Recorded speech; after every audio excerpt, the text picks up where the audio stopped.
আসসালামু আলাইকুম, সবাই কেমন আছেন? আল্লাহর রহমতে আমি ভালো আছি। আজকে ব্যাচেলার বা যেই আপুরা আছে প্রথম রান্না করা শিখতেছি বা পারি না, তাদের জন্য আজকের এই শাকটা রান্না। অনেকে আসলে শাক খেতে চায় কিন্তু রান্না করার জন্য খেতে পারি না, তাদের জন্য আজকের এই পাট শাকটা আমি রান্না করে প্রথম থেকে শেষ পর্যন্ত দেখাবো।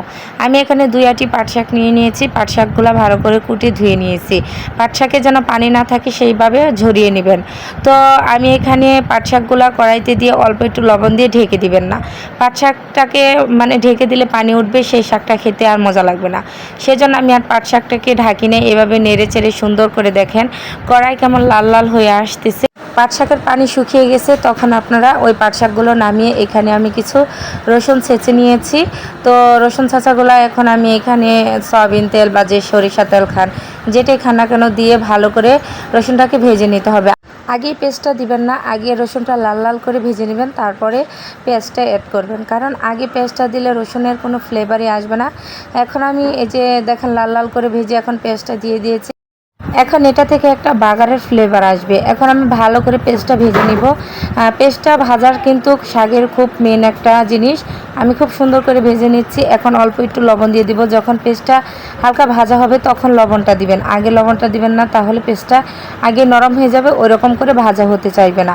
সেজন্য আমি পরে লবণটা দিয়ে এখন আমি এখানে শাকটা অ্যাড করে দিব। আমার এখানে পেস্টটা ভাজা হয়ে গেছে। আপনারা আবার পেস্টটা কিন্তু বেশি ভাজা করে ফেলবেন না, কারণ পেস্টটা বেশি ভাজা করলে ওই শাকটা খেতে আর ভালো লাগে না। হালকা হালকা কাঁচা কাঁচা টাইপের রাখবেন, যেন শাকের সাথে বাকিটুকু সিদ্ধ হয়ে যায়। তো আমি এখানে পাট শাকের সাথে এখানে পেস্টটা ভালোভাবে মিশিয়ে নিচ্ছি। কারণ শাকের সাথে যদি পেস্টটা ভালো করে না মিশে বা রসুনটা ভালো করে না মিশে, তাহলে শাকটা খেতে ভালো লাগবে না। আর যদি আপনারা শাকটা চিকন চিকন করে কেটে রান্না করতে চান, তাহলে ওইটা অন্যরকম হবে। আর এটা আমি যেভাবে রান্না করেছি শাকগুলা, আপনারা বাসায় একবার হলেও ট্রাই করে দেখবেন, দেখবেন অসম্ভব মজা হয়েছে। প্রথমবার রান্না করলো। আর সাথে যদি ভাজা শুকনো মরিচ থাকে তাহলে আর কি লাগে। দেখেন আমার শাকটা কিন্তু ঝটপট হয়ে গেছে।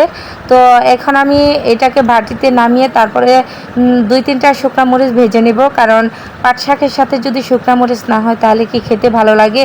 আর পাট শাকের সাথে আরেকটা জিনিস কিন্তু আছে, আপনারা খেতে পারেন শুকনো মরিচ ভাজা। আর আমরা জলপাইয়ের সিজনে যে জলপাইয়ের একটা তেল ঝোল করে রাখি, সেটা দিয়ে খেলে অনেক ভালো লাগে।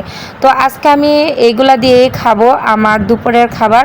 তো আমি পেস্টটা এখানে দেখেন, শাকটা দেখতে কত লোভনীয়, কত মজা মনে হচ্ছে। আসলে কিন্তু মজা হবে। আমার হাতের পাট শাক রান্না তো বাড়ির সবাই পছন্দ করে। এখন আমি এখানে 2টা শুকনো মরিচ ভেজে নেব, ভেজে তারপরে শাকে দিয়ে দেবো, অন্যরকম একটা ফ্লেভার আসবে আর শাকটা খেতে ভালো লাগবে। তো ব্যাচেলার বা আপুরা যারা প্রথম রান্না শিখতেছি, তারা এভাবে বাসায় একবার হলেও ট্রাই করে দেখবেন, দেখবেন শাকগুলো খুব ভালো লাগে, বারবার খেতে ইচ্ছা করবে, শাক নিয়ে আর কোনো টেনশনই থাকবে না।